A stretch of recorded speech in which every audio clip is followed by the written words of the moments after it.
I never thought a simple family barbecue out on our ranch in Wyoming would shatter everything I believed about blood ties. My name is Emily Hayes, and at 38, I've carved out a solid life as a forensic accountant in Cheyenne. It's not the glitz of Wall Street, but the work keeps me sharp, chasing down financial discrepancies for local firms and even some federal audits. My modest cabin overlooks the vast plains where wild mustangs roam free under endless blue skies, a far cry from the crowded East Coast cities I'd left behind after college. I've built my world brick by brick, a reliable truck, a 401k that's on track, and an emergency fund that could weather a Wyoming winter blizzard. But being the reliable one in the Hayes family, that's a label that stuck like burrs on a saddle blanket, turning me into their go-to fix for every mess. It started small, the way these things do.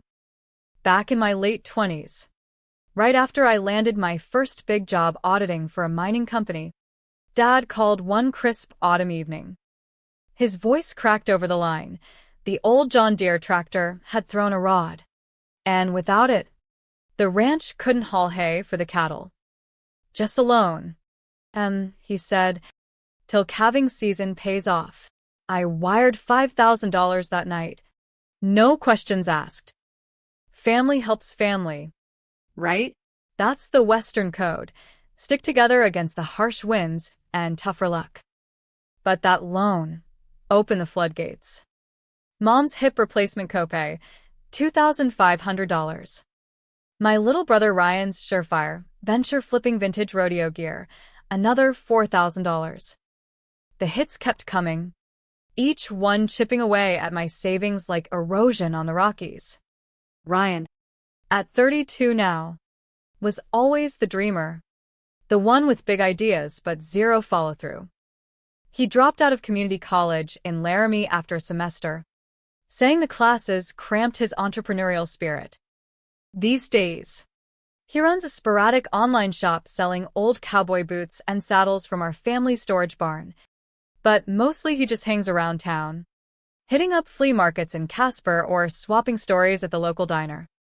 His trailer on the edge of the ranch property, rent-free, thanks to me covering the utilities, overflows with dusty leather and tarnished buckles he swears will fetch a fortune on eBay someday. Mom and Dad, Linda and Tom Hayes, retired early after Dad's back gave out from years of ranch work.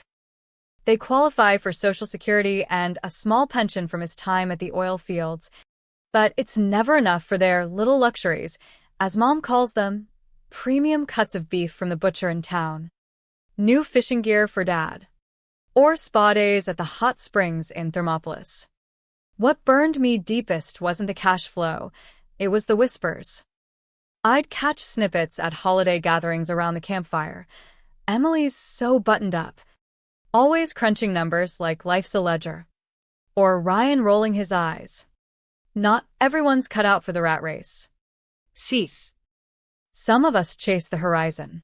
They painted me as this emotionless calculator, as if planning ahead made me less alive. But I was the one pulling double shifts during tax season, scrutinizing books to spot fraud, all while wiring money to keep their heads above water. Legally, I could have structured those transfers as formal loans with interest, maybe even filed UCC liens on the ranch equipment, but who does that to family? Instead, I just gave, fooling myself that it was love. Lately, though, the cracks started showing. Turning 38 hit me like a dust storm, watching my colleagues at the firm plan ski trips to Jackson Hole while I skipped vacations to fund Ryan's latest investment. Or noticing how Mom's urgent calls always timed with my bonus checks. Last month, when Dad claimed the well pump failed and needed $1,800 ASAP, I paused for the first time. "Let me check the quotes," I said. The silence on the line was thicker than fog in the bighorns. "Check. Ain't you doubting us?" "No. Just being prudent, like any good accountant."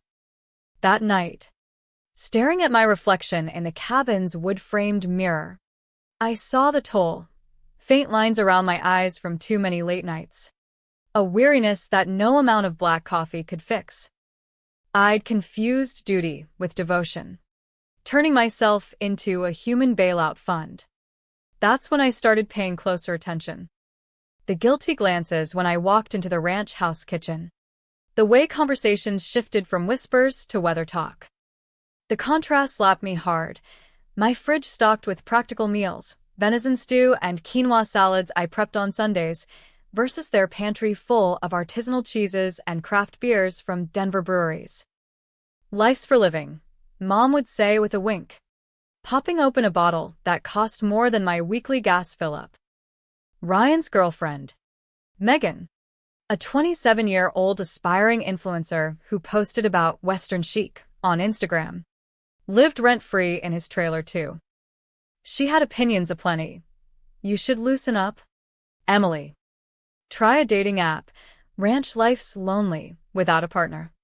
Coming from someone sporting a new Stetson hat funded by my brother's business allowance, which traced back to me.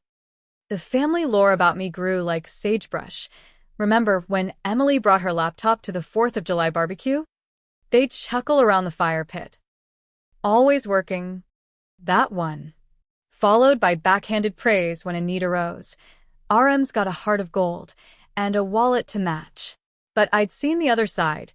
Dad splurging $400 on a new rifle for his hunting buddy.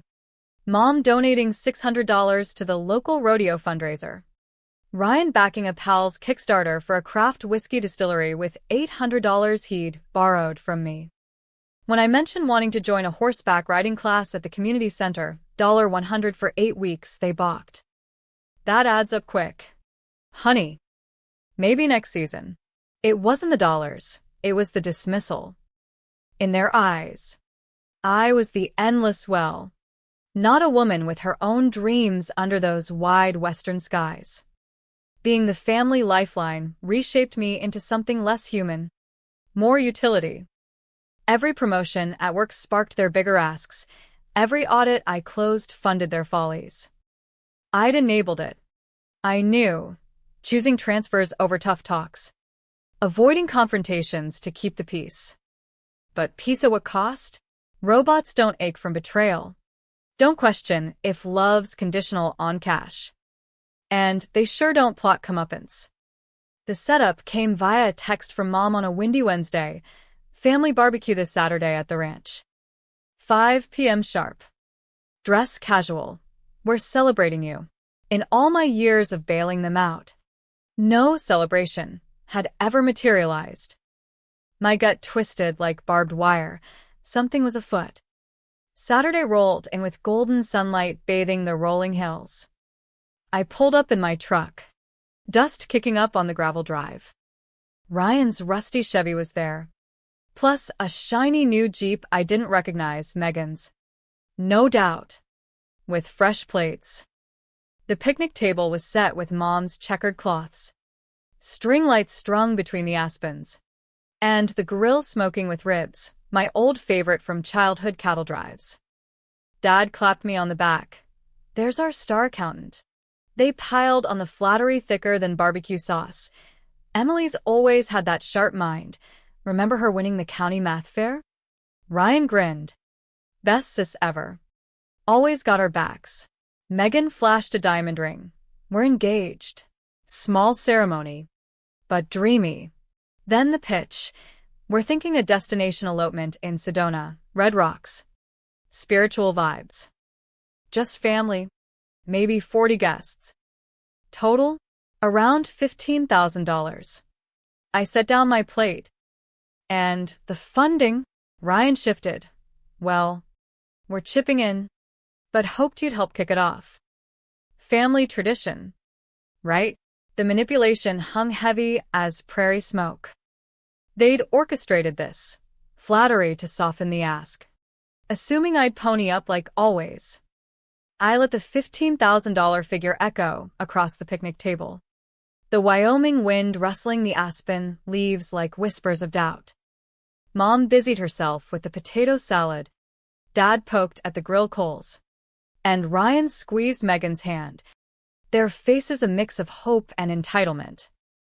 "That's a chunk of change," I said evenly, channeling my auditor's calm, the one I used when grilling executives about shady ledgers. "You two planning to cover most of it?" Megan's smile faltered, her influencer-perfect makeup cracking at the edges. "We're saving?" "Of course. But with the ranch economy tight, we figured family pitches in for milestones like this." Milestones. As if their engagement wasn't built on my subsidies. I'd been funding Ryan's business for years, legally classifying the transfers as gifts to avoid tax headaches, no promissory notes. No collateral. Just blind trust. In Wyoming, family loans could be enforceable with proper docs. But I'd never pushed it, fearing it'd fracture us further. Now, staring at their expectant eyes under the vast sky, I saw the fracture lines clear as fault lines in the Badlands. "Let me mull it over," I replied, the words tasting like dust. Ryan's jaw dropped. "Mull? Ink. This is my wedding, your only brother's big day." Mom chimed in, her voice honeyed. "We know you've got that nest egg." It'd mean the world. I left that barbecue with a storm brewing inside, the kind that rolls off the Rockies without warning. Driving back to Cheyenne, the open road stretched like my unraveling thoughts. They'd played me like a fiddle, assuming the reliable Emily would compute the request and dispense funds. But this time, the math didn't add up. The following Monday, I swung by the ranch unannounced after work, ostensibly to drop off some audit tips for Dad's pension forms. It was late afternoon, the sun dipping toward the horizon, casting long shadows over the corral. I parked quietly and slipped in through the side door, not wanting to disturb if they were napping after a day of ranch chores, which lately meant Dad watching westerns on satellite TV. Voices drifted from the kitchen, sharp and unguarded over the hum of the fridge. "Mom, Emily's getting stingy. Mull it over? Since when?" Ryan laughed bitterly. "She's always been the tightwad, hoarding her salary while we scrape by. But we need that cash for Sedona." "Fake another ranch emergency?" Dad grunted. "Last time with the pump worked like a charm. Tell her the fence line's down from coyotes, $2,000 fix. She'll bite. She's our iron bank." Megan giggled. "Sucker's got no life outside numbers. Bet she doesn't suspect a thing." I froze in the hallway, heart pounding like hooves in a stampede. Their words sliced deeper than any barbed wire, not just greed, but mockery of the sister who'd sacrificed for them. I backed out silently, drove home in a daze. That night, poring over my bank statements under the cabin's lamplight, I tallied it all, $142,000 over 12 years. Gifts, not loans, per IRS rules. But emotionally, pure exploitation. In Wyoming law, if I'd documented them as loans, I could have sued for repayment, maybe even placed liens on the ranch. But hindsight's 20/20ths. And revenge wasn't my style, not yet. The humane part of me ached. These were my kin, shaped by the hardscrabble West where droughts and market crashes hit families hard. Maybe they'd fallen into bad habits. Not malice. But the betrayal stung, fueling a plan not for destruction, but revelation. The next emergency call came Thursday, right on cue. "Dad, briacs in. The barn roof's leaking bad, storm damage. Need $1,200 quick or the hay molds." I played along.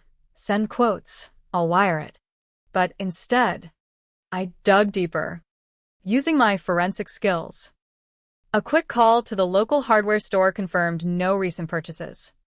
Public records showed no storm reports. It was fabricated, clean as a whistle. Legally, Fraud like this could qualify as wire fraud if pursued. But I wasn't aiming for courts, just clarity. Saturday's follow-up barbecue invitation arrived via Mom's text. No agendas. Just family time. Please come. I accepted. Arriving at dusk with the plains glowing orange. The setup was subdued. Burgers on the grill. No frills. Tension simmered like heat off blacktop. Over dinner, Ryan broached it. About the wedding, we scaled back. Maybe just Vegas. $8,000 total. I nodded. Deposits down already? Megan admitted. Yeah. $2,500 from my folks on loan. With whose green light? I pressed. Silence. Then the flood. We're family. Eminência. Help each other out. Dad added. Out here. Kin sticks together against the odds. I set my burger down.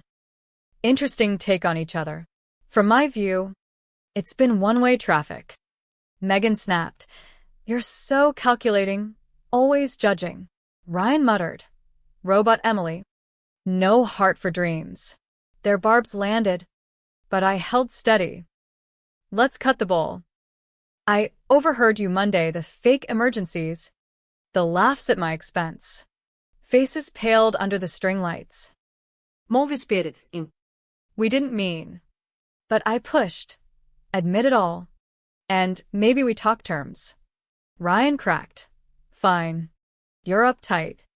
Always superior with your city job. We lean on you 'cause you're loaded. But it's exhausting begging. Megan. Real family gives freely. No escorequeping. Dad. You've isolated yourself. Girl. No risks. No joy. Mom. Tearful. I love you. But you make us feel small. Like we're burdens. The truths poured out. Raw as a fresh brand. Thank you, I said softly. That hurts. But it's honest. Ryan asked, so? The money. I shook my head. No. But here's the deal. No more asks. I'll help you stand on your own financial planning sessions. Job leads for Ryan. Legally, those loans are gifts. So no repayment. But boundaries now. They protested. But the seed was planted. As I left, the western stars overhead felt like witnesses to a turning point, not severance, but a chance for mending. Driving away from the ranch that night, the gravel crunching under my tires like unresolved regrets, I felt a mix of liberation and sorrow. The Wyoming night sky was a blanket of stars, vast and indifferent, mirroring how small,